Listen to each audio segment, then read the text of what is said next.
स्वागत है आप सभी का आज की इस वीडियो में। इस वीडियो के माध्यम से आज हम लोग क्लास 10th हिस्ट्री का चैप्टर नंबर 1 हम लोग जो है वो पढ़ रहे थे। तो इसका पार्ट नंबर 5वां जो है आज हम लोग करने वाले हैं। ठीक है, तो 5वां पार्ट जो है तो यहाँ से हम लोग यूनान में राष्ट्रीयता का उदय जो है यहाँ से समझेंगे। ठीक है, चलिए, तो उम्मीद करते हैं कि आप सभी पहले से लेकर चौथे पार्ट तक जरूर आपने देखा होगा, और नहीं देखा है तो आपको डिस्क्रिप्शन में लिंक मिल जाएगा, वहाँ से जाके देख लीजिए, या प्लेलिस्ट तैयार है वहाँ से ज़रूर जाके देखें, अन्यथा आपको कुछ भी समझ में नहीं आने वाला है। ठीक है, चलिए, और बता दें कि ये जो क्लास है वो क्लास 10th मैट्रिक बोर्ड परीक्षा के लिए काफ़ी महत्वपूर्ण है। ठीक है, चलिए, तो यहाँ से आपका चलिए समझते हैं यूनान में राष्ट्रीयता कैसे हुई। तो यूनानी सभ्यता का साहित्य, प्रगति, विचार, दर्शन, कला, चिकित्सिक विज्ञान आदि क्षेत्रों की उपलब्धियां यूनान के लिए प्रेरणा स्रोत रहे थे। कहने का मतलब यूनानी जो सभ्यता थे है ना, उनमें जो है ये सभी चीज़ें बहुत ही विकसित थी, जैसे विचार, दर्शन, कला, ठीक है, चिकित्सक विज्ञान, ये सब में यूनान के लोग जो है बहुत आगे थे। उसके बाद होता क्या है कि पूर्ण जागरण के काल में इनसे प्रेरणा लेकर पश्चिमी देशों ने अपनी तरक्की शुरू की थी। यानी कि पश्चिमी सभ्यता के जो देश थे, यूरोपियन सभ्यता के जो देश थे, पश्चिमी सभ्यता के जो देश थे, है ना, वो सभी जो है यूनानी सभ्यता से ही प्रेरणा लेकर जो है अपनी तरक्की शुरू की थी। यानी यहीं से चीज़ों को सीखना शुरू किया और अपनी तरक्की उसके बाद है ना शुरू कर दिया था। यूनान जो था वो तुर्की साम्राज्य के अधीन था। तो यहाँ से आता है एक क्वेश्चन कि यूनान किसके अधीन था, तो यूनान याद रखिएगा तुर्की साम्राज्य के अधीन था। ठीक है, चलिए उसके बाद आगे समझते हैं यहाँ पे। तो फ्रांसीसी क्रांति जो है वो फ्रांसीसी क्रांति ने यूनानियों में राष्ट्रीयता की भावना की लहर जागी, क्योंकि धर्म, जाति और संस्कृति के आधार पर इनकी पहचान एक थी। कहने का मतलब हुआ कि हम जानते हैं कि जो राष्ट्रवाद नामक शब्द जो है वो फ्रांसीसी क्रांति से ही शुरू होता है, और वहीं से यूरोप में राष्ट्रवाद, जर्मनी में राष्ट्रवाद, ऑस्ट्रिया में राष्ट्रवाद, है ना, इन सभी चीज़ों में राष्ट्रवाद हम लोग पढ़ते आए हैं, फ्रांसीसी क्रांति पढ़ते आए हैं। तो इसलिए मैंने बोला कि पहले जो है पहली की जाके क्लास आप लोग जरूर देखना। तो यहाँ पे जो है देखिए हुआ क्या, तो फ्रांसीसी क्रांति में जो राष्ट्रीयता हुआ था तो वही भावना यहाँ पे यूनान में भी लहर उठ गई। और क्योंकि यहाँ पे एक अच्छी बात क्या था, तो धर्म, जाति और संस्कृति के आधार पर इनकी पहचान एक थी। यानी यूनान के लोगों में धर्म, जाति और संस्कृति के आधार पर सभी एक हो जाते थे। तो ये यहाँ पे एक प्लस पॉइंट होता था इसके राष्ट्रवादी आंदोलन के लिए। चलिए उसके बाद होता क्या है कि तुर्की शासन से स्वयं को अलग रखने के लिए आंदोलन चलाए जाने लगे। अब जो यहाँ पे तुर्की का जो अधिकार था यूनानी सभ्यता पर, तो यहाँ पे तुर्की है ना को स्वयं से अलग रखने के लिए यहाँ पे आंदोलन शुरू हो गया। ठीक है, चलिए अब होता क्या आगे चलिए समझते हैं। उसके बाद आंदोलन शुरू हो गया तो अब कहता है कि हितेरिया फिलाइक है ना नामक संस्था की स्थापना जो है वो ओडेसा नामक स्थान पर किया गया। इसका उद्देश्य तुर्की शासन को यूनान से निष्कासित कर उसे स्वतंत्र बनाना था। और तो यहाँ पे एक बात याद रखिएगा कि ये जो एक संस्था का स्थापना किया गया उस संस्था का नाम था, ठीक है, हितेरिया फिलाइक नामक संस्था, जो ओडेसा नामक स्थान पर किया गया था। और इसका उद्देश्य क्या था, तो तुर्की शासन को यूनान से निष्कासित कर उसे स्वतंत्र बनाना था। ठीक है, तो क्रांति के नेतृत्व के लिए यूनान में शक्तिशाली मध्यम वर्ग का भी उदय हो चुका था। अब जो ये राष्ट्रवादी क्रांतिकारी आंदोलन हो रहे थे, यानी क्रांति हो रहा था, तो इसके नेतृत्व के लिए यूनान में शक्तिशाली मध्यम वर्ग का भी जो है उदय हो चुका था। यानी मध्यम वर्ग के लोगों का भी उजागर हो चुका था। यहाँ पे सभी में देशभक्ति की प्रेरणा दौड़ पड़ी थी और सभी में एकता की भावना आने लगी, और सभी जो है अपने देश की राष्ट्रीयता के लिए जो है वो उदय हो चुके थे, उठ चुके थे, जाग चुके थे। ठीक है, चलिए फिर आगे समझते हैं आगे क्या होता है। उसके बाद यूनान सारे यूरोप वासियों के लिए प्रेरणा और सम्मान का पर्याप्त था, यानी कि प्रेरणा और ज्ञान का स्रोत था। तो ये चीज़ें पूछे जाते हैं आपके एग्जाम में, है ना, कि यूरोप वासियों के लिए प्रेरणा और ज्ञान सम्मान का जो स्रोत था वो कौन था, तो यूनान था। तो ये याद रखिएगा। उसके बाद जिसकी स्वतंत्रता के लिए जो है समस्त यूरोप के नागरिक अपनी सरकार की तटस्थता के बावजूद भी तैयार थे। कहने का मतलब है कि देखो यूरोपीय देश जो था ना ये यूनान से बहुत प्रभावित था, क्योंकि यहाँ से ही वो चीज़ों को सीखकर अपनी तरक्की शुरू की थी। कला सीखकर, विज्ञान सीखकर, औषधि संबंधित चीज़ें सीखकर, मतलब जितने भी चीज़ें होते हैं ना वो सभी यूनान से ही प्रभावित थे। इसलिए जो है तो यहाँ पे यूरोप वासी जो थे ना वो इनका जो है स्वतंत्र के लिए अपनी सरकार के तटस्थता के बाद भी, मतलब सरकार अगर कुछ नहीं करेगा तभी यहाँ के लोग जो है ना यूनान की स्वतंत्रता के लिए तैयार रहते थे हमेशा। चलिए उसके बाद होता क्या, यहाँ तक बातें आती है कि इंग्लैंड का महान है ना कवि लॉर्ड बायरन जो था वो यूनानी की स्वतंत्रता के लिए यूनान में ही शहीद हो गए थे। देखिए इंग्लैंड का जो एक कवि थे लॉर्ड बायरन, वो यूनान की स्वतंत्रता के लिए यूनान में ही शहीद हो गए थे। मतलब समझ सकते हैं कि कितनी जो है ना ये यूरोप के लिए कितना, मतलब कहते हैं कि यूनान के लिए कितना, मतलब क्या कहते हैं ये सब मतलब समर्पित थे यहाँ पे इंग्लैंड के लोग सब, जो शहीद तक हो गए थे। ठीक है, और यहाँ से एक क्वेश्चन भी आता है कि कौन से ऐसे कवि थे जो यूनानी स्वतंत्रता संग्राम के दौरान जो है वो शहीद हो गए थे। तो याद रखिएगा लॉर्ड बायरन, ये पूछा जाएगा। उसके बाद याद रखिएगा कि इससे है ना इससे यूनान की स्वतंत्रता के लिए संपूर्ण यूरोप में सहानुभूति की लहर दौड़ गई। और जैसे ही ये कवि जो है लॉर्ड बायरन की मृत्यु यानी शहीद हो गए यानी कि मर गए ना, उसके बाद होता क्या है कि यूनान की स्वतंत्रता के लिए यूरोप में सहानुभूति की मतलब लहर दौड़ गया। जैसे ही इसकी मृत्यु हुई तो और इसमें जो है ना आग लग गया, मतलब सभी में जो है ना वो लहर दौड़ने लगा। ठीक है, चलिए उसके बाद होता क्या है आगे, रूस भी अपनी साम्राज्यवादी महत्वाकांक्षा तथा धार्मिक एकता के कारण यूनान की स्वतंत्रता का पक्षधर था। यानी रूस जो था ना, रूस भी अपनी साम्राज्यवादी महत्वाकांक्षा और धार्मिक एकता के कारण यूनान का ही पक्ष ले रहा था, यानी कि यूनान की स्वतंत्रता का ही पक्षधर था। चलिए उसके बाद आगे होता क्या है, यूनान में विस्फोटक स्थिति तब और हुई है ना जब तुर्की शासकों के द्वारा यूनानी स्वतंत्रता संग्राम में संलग्न लोगों को बुरी तरह कुचलना शुरू कर दिया है ना। विस्फोट तब नहीं हुआ, विस्फोट तो अब हुआ है ना। अब कैसे हुआ कि तुर्की शासक जो थे ना वो यूनानी स्वतंत्रता संग्राम में जितने लोग भाग ले रहे थे उन सभी को जो है बुरी तरह कुचलना यानी मारना शुरू कर दिया। यहीं से जो है ना यूनान में आग लहर गया। ठीक है, चलिए उसके बाद यहाँ पे आता क्या है, 1821 ईस्वी का दौर आता है। तो 1821 में अलेक्जेंडर है ना चिपसिलांटी के नेतृत्व में यूनान में विद्रोह शुरू हो गया। तो बताइए, याद रखिएगा यहाँ से कि जो यूनान है, यूनान में विद्रोह कब शुरू हुआ था? 1821 ईस्वी में हुआ था। किसके नेतृत्व में? अलेक्जेंडर चिपसिलांटी के नेतृत्व में हुआ यहाँ पे विद्रोह यूनान में शुरू हो गया था। उसके बाद आगे आता है कि रूस का है ना जार, यानी रूस का जार का मतलब होता है रूस का सम्राट। ये भी याद रखिएगा, क्वेश्चन पूछे जाएंगे आपके एग्जाम में कि रूस का जार का मतलब क्या होता है। तो रूस का सम्राट। तो रूस का सम्राट जो था अलेक्जेंडर व्यक्तिगत रूप से यूनानी स्वतंत्रता यूनानी राष्ट्रीयता के पक्ष में था, परंतु ऑस्ट्रिया के प्रतिक्रियावादी शासक मेटरनिक के दबाव के कारण है ना खुलकर सामने नहीं आ पा रहा था। यानी जो मेटरनिक था ना, वो मेटरनिक के दबाव में वो खुलकर सामने नहीं आ पा रहा था। कौन? अलेक्जेंडर, रूस का सम्राट। तो ये भी एक दिक्कत वाली बात थी। चलिए उसके बाद होता क्या आगे कि जार निकोलस रूस का सम्राट बना तो खुलकर यूनानियों का समर्थन किया। उसके बाद जो है वो कौन बनता है सम्राट रूस का? तो जार निकोलस। जब जार निकोलस रूस का सम्राट बनता है तो यूनानियों का जो है समर्थन खुल कर किया, मतलब ऑस्ट्रेलिया के दबाव में नहीं किया। और उसके बाद आता है यहाँ से कि अप्रैल 1826 ईस्वी में ग्रेट ब्रिटेन और रूस में एक समझौता हुआ। कब हुआ? अप्रैल 1826 ईस्वी में ग्रेट ब्रिटेन और रूस में एक समझौता हुआ कि वे तुर्की और यूनान विवाद में मध्यस्थता करेंगे। यानी कि मध्यस्थता करने का मतलब न्यूट्रलाइज हो जाएंगे, किसी प्रकार का हस्तक्षेप नहीं करेंगे, ऐसा उसने के बीच जो एक समझौता हुआ।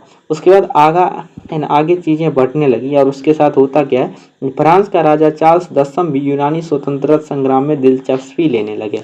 लेकिन जैसे ही यूनानी स्वतंत्रता संग्राम हो रहे हैं तो यहाँ पे फ्रांस का राजा भी जो था चार्ल्स 10 ये भी यहाँ पे जो है दिलचस्पी लेने लगते हैं, यानी यहाँ पे ये भी इंटरेस्ट लेने लगते हैं।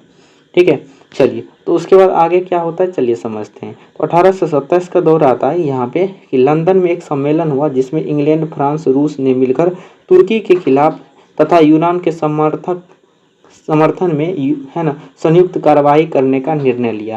यानी कि 1827 का जब दौर आता है तो लंदन में एक सम्मेलन बुलाया जाता है जिसमें इंग्लैंड भाग लेता है, फ्रांस भाग लेता है और रूस भाग लेता है।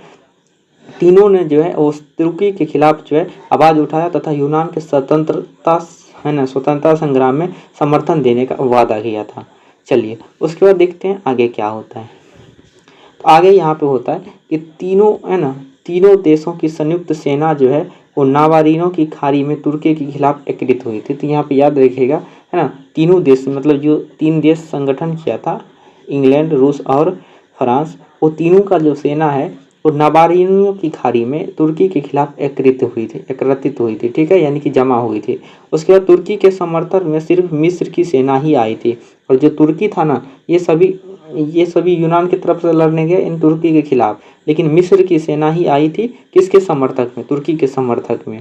उसके बाद होता क्या है आगे समझते हैं। तो युद्ध में जो है मिस्र और तुर्की की सेना बुरी तरह पराजित हुई थी। यहाँ पे जब युद्ध हो रहा था तो युद्ध के साथ जो है मिस्र और तुर्की की सेना जो बुरी तरह पराजित हो गई थी यूनानी स्वतंत्रता संग्राम में, क्योंकि यहाँ पे जो अच्छे अच्छे देश जैसे फ्रांस हो गया, उसके बाद रूस हो गया, उसके बाद यहाँ पे इंग्लैंड हो गया, ये सभी एक साथ हो गए थे। और उसके बाद तो फिर यहाँ पे कैसे पॉसिबल था कि इसको हराना, उधर से साथ देने के लिए कोई आया नहीं, सिर्फ एक मिस्र की सेना आई तो उसका भी हार का सामना करना पड़ा बाद में। चलिए उसके बाद होता क्या है यहाँ से, तो 1829 ईस्वी में एंड्रियोपोल की संधि होता है। तो याद रखिएगा, पूछा जाएगा आपके एग्जाम में कि एंड्रियोपोल की संधि जो है वो कब हुई थी। तो याद रखना है एंड्रियोपोल की जो संधि हुई थी 1829 ईस्वी में हुआ था, ठीक है। चलिए तो इस संधि के तहत जो है वो तुर्की की है ना नाम मात्र की प्रभुता में यूनान को स्वतंत्र देने की बात तय हुई थी। मतलब नाम मात्र की, मतलब पूर्णतः रूप से नहीं, है ना, पूर्णतः रूप से यूनान को स्वतंत्रता देने की बात तय नहीं हुई थी। चलिए उसके बाद यहाँ पे परंतु यूनानी राष्ट्रवादियों ने संधि की बात मानने से इनकार कर दिया था। यानी यह कह रहा था तुर्की, है ना, नाम मात्र का जो है यहाँ पे स्वतंत्रता दे रहा था कि यानी कुछ ही मतलब क्या ना खुलकर स्वतंत्रता नहीं देना चाह रहा था एंड्रियोपोल की संधि के तहत। तो यहाँ पे यूनानी राष्ट्रवादी जो था इस संधि को मतलब खत्म करने का बात कर दिया, इनकार कर दिया। किस संधि को? एंड्रियोपोल की संधि को। अगर मान लो पूछा भी जाए कि एंड्रियोपोल संधि किसके बीच हुआ था, तो यूनान और तुर्की के बीच। चलिए उसके बाद आगे देखते क्या होता है आखिर। तो इंग्लैंड और फ्रांस भी, है ना, यूनान पर रूस के प्रभाव की अपेक्षा इसे स्वतंत्र देश बनाना बेहतर मानते थे। इंग्लैंड तथा फ्रांस भी जो है रूस पर, है ना, यूनान पर रूस के प्रभाव की अपेक्षा इसे स्वतंत्र देश बनाना बेहतर मानते थे। मतलब ऐसा नहीं चाहता था कौन? इंग्लैंड और फ्रांस कि रूस के प्रभाव की अपेक्षा इसे ज़्यादा जो है स्वतंत्र देश बनाना चाहता था कि यानी जैसे अगर रूस शासन करेगा उससे अच्छा है ना, यहाँ पे यूनान खुद ही स्वतंत्र होता था। ऐसा कौन चाहता था? तो यहाँ पे इंग्लैंड और फ्रांस चाहता था, ठीक है। तो उसके बाद होता क्या है, तो 1832 ईस्वी में यूनान को एक स्वतंत्र राष्ट्र घोषित कर दिया गया।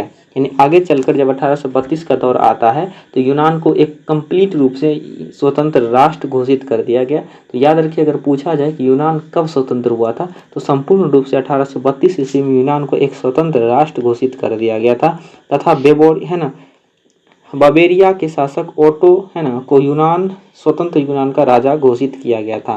तो याद रखिए, यहाँ से अगर पूछा जाए कि स्वतंत्र यूनान जो था उसका राजा कौन था, यानी कौन घोषित किया गया, तो बवेरिया के शासक ओटो को जो है स्वतंत्र यूनान का राजा घोषित किया गया था।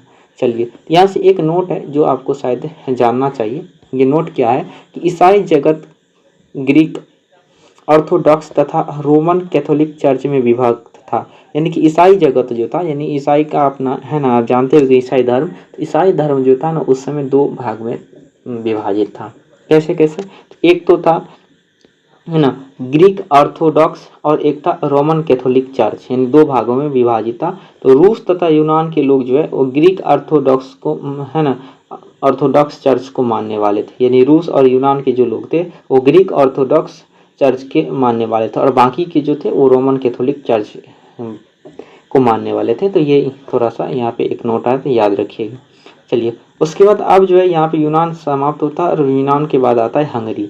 अब हम थोड़ा सा हंगरी के बारे में भी पढ़ेंगे, आखिर हंगरी एक नज़र पढ़ेंगे, है ना। ये छोटा छोटा देश था इसलिए इसमें कुछ खास बातें नहीं है। तो चलिए पढ़ लेते हैं यहाँ पे हंगरी के बारे में, है ना। तो यहाँ पे हंगरी आता है, तो हंगरी भी एक देश है। तो यहाँ पे याद रखिए, तो राष्ट्रवादी भावना के प्रसार का, है ना, हंगरी में भी नज़र आता है।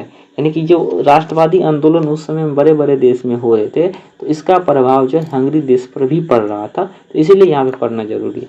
हंगरी पर जो ऑस्ट्रिया का पूर्ण प्रभुत्व था, यानी कि हंगरी देश पर जो है ऑस्ट्रिया का पूर्ण अधिकार था। याद रखिए, तो हंगरी पे किसका अधिकार था? तो ऑस्ट्रिया का अधिकार था।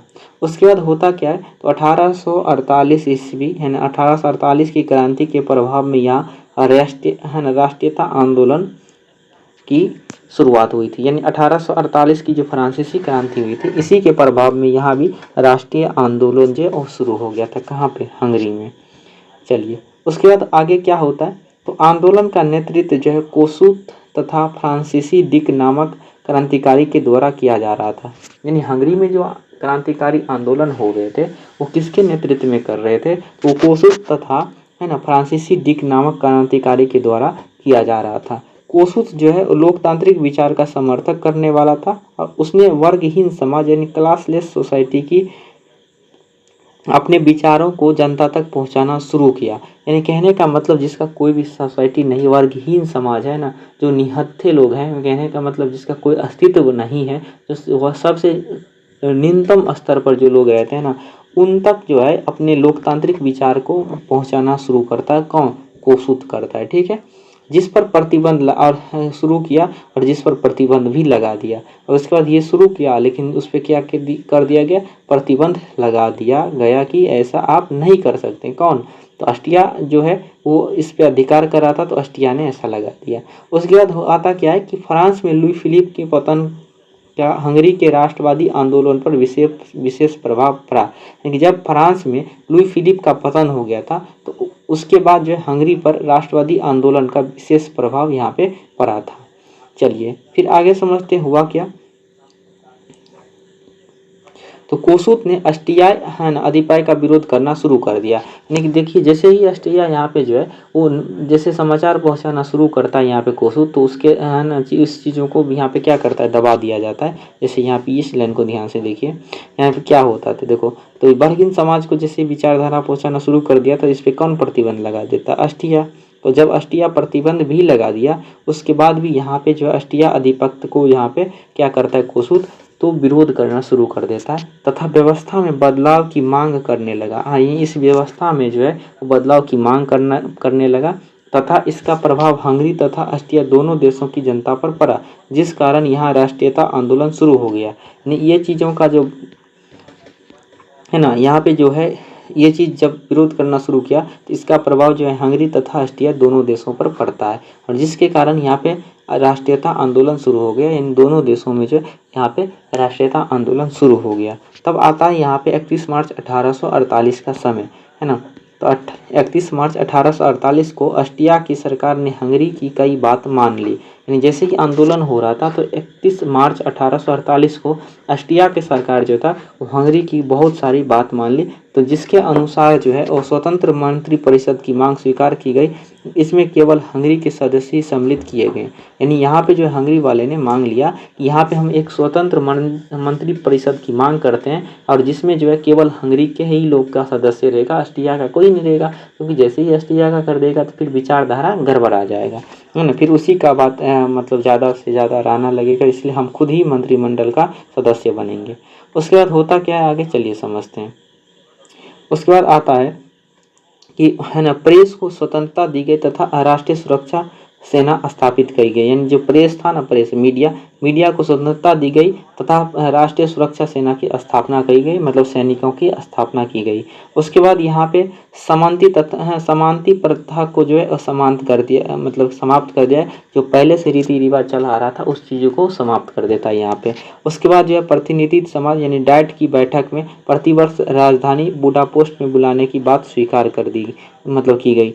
यानी यहाँ पे जो हंगरी था, हंगरी का जो मतलब राजधानी था बुडापेस्ट, तो बुडापेस्ट में बुलाने की बात मतलब प्रति वर्ष जो है संसद बैठाने की, यानी कि डाइट को क्या कहते हैं हम, संसद। यहाँ पे प्रत्येक वर्ष जो है वो सभा बैठाने की आयोजन कहाँ पे किया गया, तो बुडापेस्ट किया गया, बुडापेस्ट में किया गया, ठीक है। और उसके बाद जो है इन आंदोलनों ने हंगरी को राष्ट्रीयता पहचान दिया और जैसे ही ऐसे ऐसे आगे बढ़ता गया इन चीज़ों के कारण यहाँ पे हंगरी को भी राष्ट्रीयता पहचान प्रदान हो गई और इस प्रकार हंगरी का भी एक अलग राष्ट्र के रूप में स्थान मिला, ठीक है। चलिए उसके बाद यहाँ पे आता है थोड़ा सा पोलैंड, मतलब पोलैंड में भी पड़ता है। चलिए तो पोलैंड के बारे में भी यहाँ पे हम लोग जान लेते हैं। तो अब पोलैंड के बारे में समझते हैं। हंगरी के बाद पोलैंड आता है।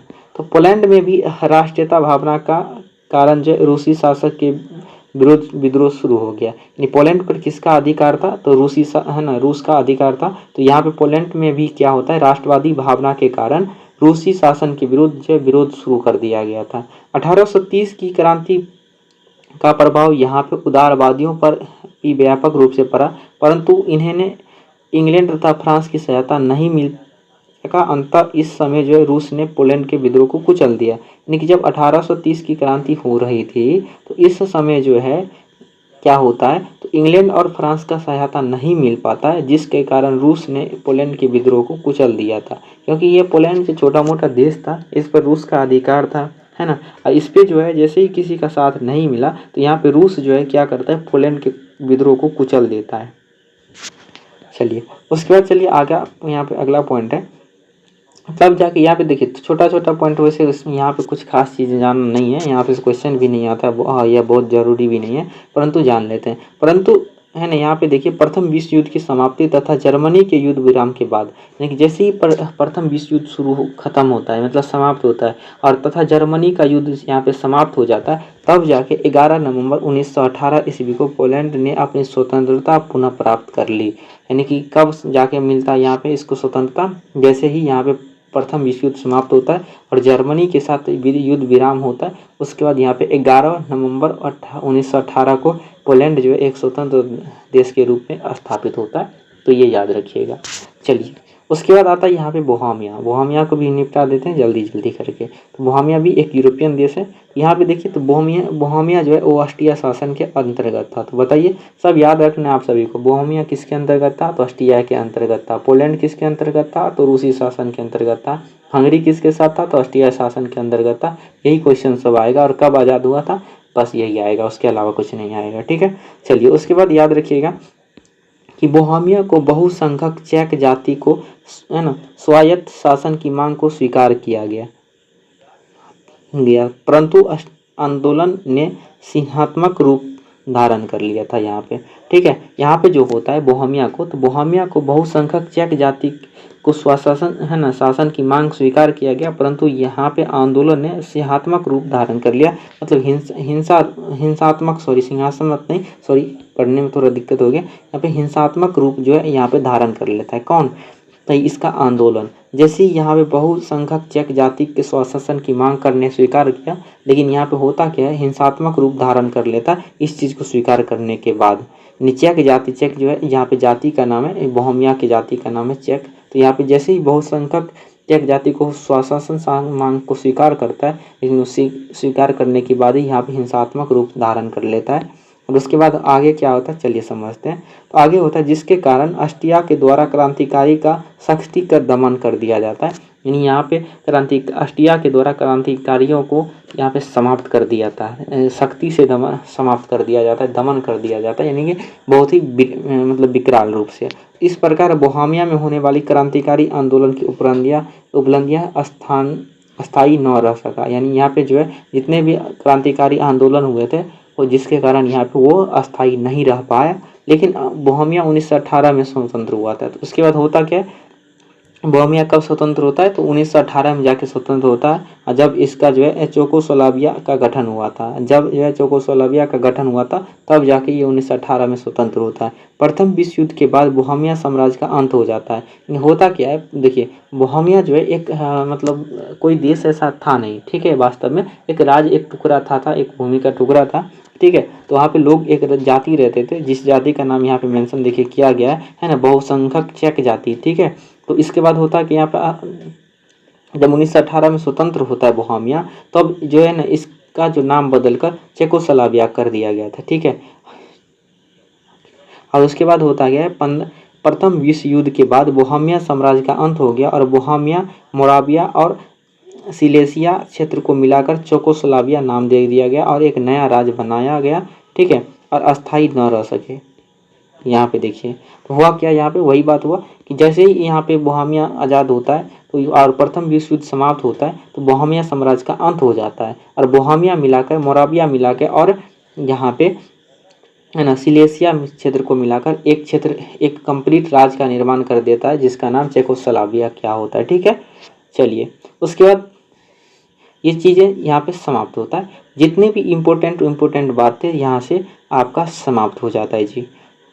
यानी यहाँ पे जो है आपका चैप्टर नंबर 1 जो है वो समाप्ति क्रांति के दौर पर आ चुका है। लेकिन ये सभी चीज़ों के बाद हमने समझा कि यूरोप में राष्ट्रवाद कैसे हुआ है ना, उस मतलब कैसे शुरू हुआ, कैसे अंत हुआ, मैं कहाँ पे कैसा किसका प्रभाव पड़ा नहीं पड़ा और इसका परिणाम क्या हो, इन सभी चीज़ों के बारे में समझा। लेकिन उसके बाद भी मैंने यहाँ पे लास्ट में है ना आपको समझने के लिए यूरोप में राष्ट्रवाद का जो परिणाम, अतः हमने इससे क्या सीखा, इन सभी चीज़ों के बारे में, इसका प्रभाव क्या पड़ा, उन चीज़ों को यहाँ पे मैंने नोट कर दिया। ठीक है, चलिए एक बार समझ लेते हैं, रिकॉल कर लेते हैं।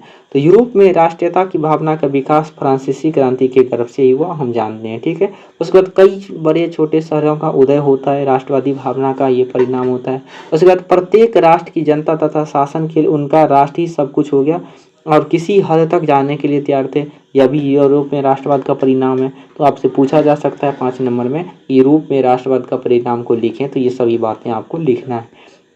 चलिए उसके बाद समझते हैं यहाँ पे। तो बड़े यूरोपीय राज्यों तथा जर्मनी, इटली है ना, फ्रांस जैसे, इंग्लैंड जैसे देशों में राष्ट्रवादी की भावना इतनी बढ़ गई कि उनमें जो है साम्राज्यवादी प्रवृत्ति का है ना दुष्प्रभाव होने लगा। यानी यहाँ पे जो है साम्राज्यवादी इतना मतलब बढ़ गया बड़े बड़े राज्यों में, जैसे जर्मनी, इटली, फ्रांस, इंग्लैंड, इस सभी देशों में यहाँ पे साम्राज्यवादी भावना का दुष्प्रभाव होने लगता है। ठीक है, चलिए उसके बाद होता है क्या, साम्राज्यवादी प्रवृत्ति के लिए यूरोप में होने वाली औद्योगिक क्रांति भी जिम्मेदार थी। यानी कि यहाँ पे जो साम्राज्यवादी प्रवृत्ति हो रहा था यूरोप में, इसके लिए औद्योगिक क्रांति भी जिम्मेदार थे। है, आगे जाके समझेंगे अगले चैप्टर में औद्योगिक क्रांति के बारे में। चलिए उसके बाद आगे आता है यहाँ पे, एशियाई तथा अफ्रीकन देशों को अपना निशाना बनाया गया, तब जहाँ यूरोपीय देशों ने अपने उपनिवेश स्थापित किए गए। जैसे ही वहाँ पे राष्ट्रवाद की भावना शुरू होती है, वो देश अपना अपना है ना क्या करने लगता है, स्वतंत्र होते चला गया और वहाँ पे टेक्नोलॉजी का भी है ना आविष्कार होते चला गया और क्रांति होने लगी और सभी देश स्वतंत्र हो गए। तो वो अपना निशाना कहाँ पे बनाने लगा, एशियाई देश पे और अफ्रीकन देशों पर, और जहाँ अपना अपना उपनिवेश स्थापित किया, यानी फैक्ट्री स्थापित किया, वहाँ पे जाकर अपना साम्राज्य स्थापित किया, वहाँ पे कारखाना स्थापित किया, ये सब शुरू कर दिया था। ठीक है, चलिए उसके बाद होता क्या है, तो साम्राज्यवादी प्रवृत्ति के कारण ऑटोमन साम्राज्य विध्वंस हुआ तथा पूरा बाल्कन क्षेत्र युद्ध का अंखारा बन गया। इसका कारण एक और होता है कि साम्राज्यवादी प्रवृत्ति के कारण ऑटोमन साम्राज्य का भी ध्वंस हो जाता है और पूरा बाल्कन क्षेत्र युद्ध का अंखारा बन गया। ठीक है, चलिए उसके बाद यहाँ पे और पॉइंट आता है कि यूरोप में राष्ट्रवाद नहीं, यूरोप में ही नहीं बल्कि पूरे विश्व को जागरूक किया था। यानी कि यूरोप में जो राष्ट्रवाद हुआ था ना, ये सिर्फ यूरोप में ही नहीं बल्कि पूरे देश में, यानी सॉरी पूरे विश्व में जो है राष्ट्रवादी भावना को जगाया। ठीक है, ये भी एक परिणाम होता है। उसके बाद इसके साथ साथ अफ्रीका तथा एशियाई उपनिवेश में भी विदेशी सत्ता के खिलाफ मुक्ति के लिए राष्ट्रीयता की लहर उपज गई। यानी यहाँ पे जो राष्ट्रवादी भावना हो रहा था, तो इस समय जो ये अफ्रीका और एशियाई देश था, जैसे उस समय भारत भी था, भारत भी गुलाम था, है ना, तो यहाँ पे भी जो है वो राष्ट्रवादी भावना का लहर दौड़ गया कि हम भी जो है अपने देश को आज़ाद करेंगे, हम अपना स्वतंत्र एक देश बनाएंगे। ठीक है, उसके बाद यहाँ पे भारत में भी यूरोपीय राष्ट्रवाद का संदेश पहुँचना शुरू हो गया था। यानी जैसे ही यहाँ पे यूरोप में राष्ट्रवाद हो रहा था, तो भारत में भी जो है वो राष्ट्रवाद का संदेश पहुँचना शुरू हो गया था। ठीक है, चलिए फिर आगे समझते हैं। जैसे कि यहाँ पे एग्जाम्पल के जरिए समझते हैं, तो मैसूर का शासक टीपू सुल्तान जो है वो स्वयं 1789 की फ्रांसीसी क्रांति से काफ़ी प्रभावित था तथा इस प्रभाव में उन्होंने जैकोबिन क्लब की स्थापना की तथा स्वयं उसका सदस्य बना था। यानी इन चीज़ों से इतना प्रभावित था उस समय मैसूर का शासक टीपू सुल्तान था। तो यहाँ पे पूछा ये भी जाता है कि मैसूर का शासक कौन था जी, तो याद रखिएगा मैसूर का शासक टीपू सुल्तान। ठीक है, और 1789 की फ्रांसीसी क्रांति में काफ़ी प्रभावित था और जैकोबन क्लब की यहाँ पे स्थापना करता है। तो पूछा जाएगा कल के डेट में, मान लो कि जैकोबिन क्लब की स्थापना किसने किया था, तो टीपू सुल्तान ने किया था और उसका सदस्य खुद बन गया था। किस कारण बना था, ये यूरोपीय चीज़ों से प्रभावित होकर। ठीक है, यूरोपीय राष्ट्रवादी से प्रभावित होकर। उसके बाद 19वीं शताब्दी में चलने वाले सामाजिक धार्मिक सुधार आंदोलन के नेताओं ने भी भारत में राष्ट्रीय चेतना को जगाना शुरू किया। यानी जब 19वीं शताब्दी चल रहा था, उस समय समाज सुधारक कार्य चल रहा था, यानी कि समाज धार्मिक सुधार आंदोलन चल रहा था। तो इसका जो नेता था ना, वो सब भी भारत में राष्ट्रवादी चीज़ों को बढ़ाना शुरू किया, यानी राष्ट्रीय चेतना को जगाना शुरू कर दिया था। जैसे यहाँ पे समझते हैं तो जैसे हम जानते हैं कि राजा राम मोहन राय के बारे में, एक समाज सुधारक थे। तो राजा राम मोहन राय जो है वो स्वयं अंतर्राष्ट्रीय घटनाओं में काफ़ी रुचि लेते थे। स्वतंत्रता, जनपद, राष्ट्रवाद संबंधित अपने विचारों के कारण ही 1821 ईस्वी में नेपलस की क्रांति की विफलता पर काफ़ी दुख प्रकट किया था। यानी कि 1821 ईस्वी में जो नेपलस की क्रांति हो रही थी तो वो विफल हो गया, ठीक है, जिसके कारण उसको बहुत इस चीज़ का दुख किया कि नेपलस की क्रांति क्यों विफल हो गया, ठीक है। उसके बाद 1823 ईस्वी में स्पेनिश स्वतंत्रता आंदोलन का सफलता पर उसने उत्सव भोज दिया था। लेकिन जैसे ही 1823 की बात आता है तो 1823 ईस्वी में स्पेनिश स्वतंत्रता आंदोलन की सफलता पर यहाँ उसने जो है ना उत्सव भोज दिया, क्योंकि ये सभी जो क्रांति हो रही थी ये अपने अपने देश के लिए हो रहा था, यानी स्वतंत्रता के लिए हो रहा था, इसलिए इस चीज़ों का यहाँ पे दुख और सुख व्यक्त करता है। उसके बाद उसी समय जो है होता क्या है, तो भारत में 1857 की क्रांति से ही राष्ट्रीयता की तौर नज़र आने लगे थे। उसी समय 1857 का भी दौर चल रहा था, तो उस समय भी यहाँ पे हम जानते हैं जैसे 1857 की क्रांति शुरू होती है और वहीं से जो है भारतीय स्वतंत्रता संग्राम का है ना केंद्र बिंदु शुरू हो जाता है। तो वहाँ से भी एक लहर होता है और साथ में यूरोपियन देशों में जब राष्ट्रीयता की भावना शुरू होती है तो वहाँ से भी राष्ट्रीयता का कुछ न कुछ चीज़ें यहाँ पे प्रभाव दिखाता है, ठीक है। और इस प्रकार जो है होता क्या है लास्ट में, तो इस प्रकार है ना यूरोप में जन्मी राष्ट्रीयता की भावना ने प्रथम यूरोप को तथा अंततः पूरे विश्व को प्रभावित करता है। यानी कि ये जो यूरोप में राष्ट्रीयता की भावना जन्म लेता है ये यूरोप को ही नहीं बल्कि पूरे विश्व को प्रभावित करता है कि सभी में राष्ट्रपतिता भावना जगाता है तथा सभी देश में जो है वो देश प्रेम की भावना एकत्रित होता है, एक होता है और इसके साथ सभी देश जो है ना अपनी अपनी आज़ादी तथा अपने अपनी तरीके की ओर है ना प्रस्थान करने लगी तथा अपने अपने देशों को जो है ना आगे बढ़ाने के लिए सब एकजुट हो गए, ठीक है। चलिए, तो इस प्रकार यहाँ पे जो यूरोप में राष्ट्रवाद चैप्टर यहाँ से आपका समाप्त होता है और अब बचता है यहाँ से आपका ऑब्जेक्टिव क्वेश्चन, ठीक है, जो अगले वीडियो के माध्यम से हम लोग करेंगे। चलिए, ठीक है, तो बहुत अच्छे अच्छे क्वेश्चन मैंने यहाँ पे डाल रखे हैं, जो भी चैप्टर का इम्पोर्टेंट क्वेश्चन है सभी मैंने यहाँ पे डाल रखे हैं, ठीक है जी, जो मैं आपको अगले क्लास में ज़रूर कराऊंगा। तो यहाँ पे अगर आप देखो यहाँ पे थ्योरी पढ़ लिया तो यहाँ पे बहुत सारी चीज़ें के बारे में आपने जान चुका है, ठीक है, लेकिन ऑब्जेक्टिव यहाँ पे जो भी यहाँ पे ऑब्जेक्टिव है अगर आप इतना ऑब्जेक्टिव कर लेते हैं ना, सभी भी है ऑब्जेक्टिव है, अगर इतना ऑब्जेक्टिव कर रहे हैं तो इस चैप्टर से अगर एक भी ऑब्जेक्टिव आता है तो आपके एग्जाम में नहीं छूटेगा, इसकी गारंटी देते हैं। इतना याद करके चला जाना, एक भी ऑब्जेक्टिव नहीं छूटेगा, थ्योरी पढ़ने की ज़रूरत भी नहीं होगा, ठीक है। चलिए, फिर भी पढ़ना ज़रूरी है क्योंकि सब्जेक्टिव भी बनाना और नॉलेज के लिए भी ज़रूरी है, ठीक है। चलिए, मिलेंगे अगली क्लास के साथ, तब तक के लिए ओके बाय, पढ़ते रहिए, मस्त रहिए।